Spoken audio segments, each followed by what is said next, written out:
हरदी के लिखल चिट्ठी नेवता पेठवनी देवे के गाने सजी के हाथ।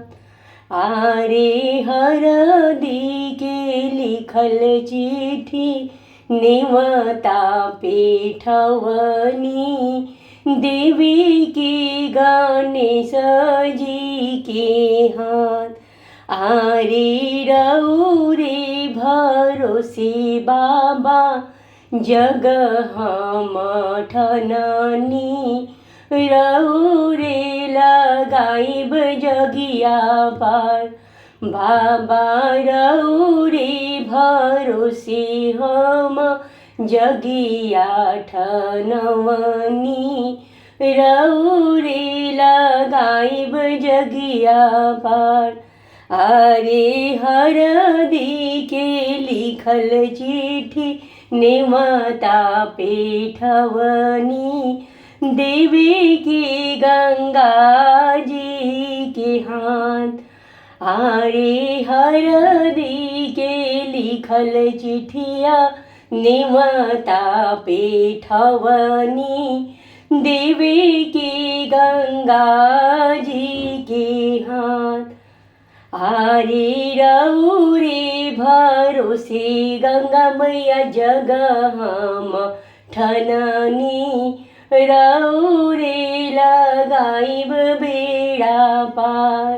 आरे रौरे भरोसे गंगा मैया जगी हम ठननी रौरे लगाइब जगिया पार। हरदी के लिखल हम नेवता पेठवनी देवी के बजरंग बली के हाथ। हरदी के लिखल हम नेवता पेठवनी देवी के बजरंग बली के हाथ। आरे रौरे भरोसे पवन सुत जग हम ठननी रौरे करब जगिया पार। रौरे भरोसे पवन सुत जग हम ठननी रौरे करब जगिया पार। हरदी के लिखल चिट्ठी नेवता पेठवनी देवे के राम जी के हाथ। हरदी के लिखल चिट्ठी नेवता पेठवनी देवी के राम जी के हाथ।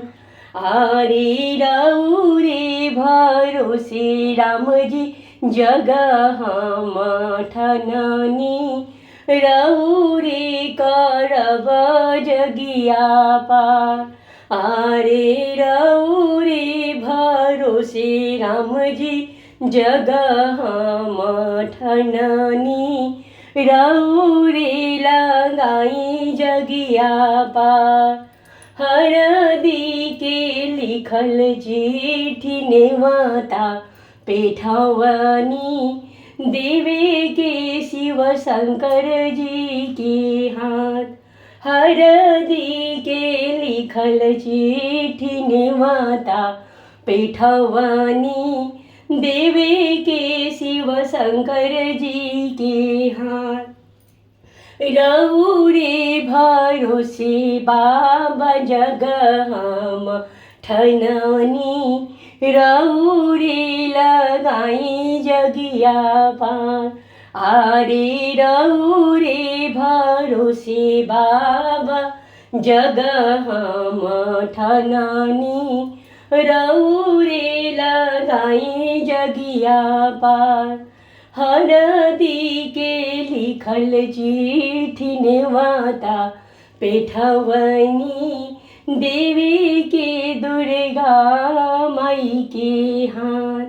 आरे रौरे भरोसे मैया जग हम ठननी रौरी लगाई जगिया पार रौरी भरोसे मैया जग हम ठननी रौरी लगाई जगिया पार हरदी के लिखल चिट्ठी नेवता पेठवनी देवी के पुरखा लोग की हाथ हरदी के लिखल चिट्ठी नेवता पेठवनी देवी के पुरखा लोग की हाथ आरे रौरी भरोसे हम जगयापन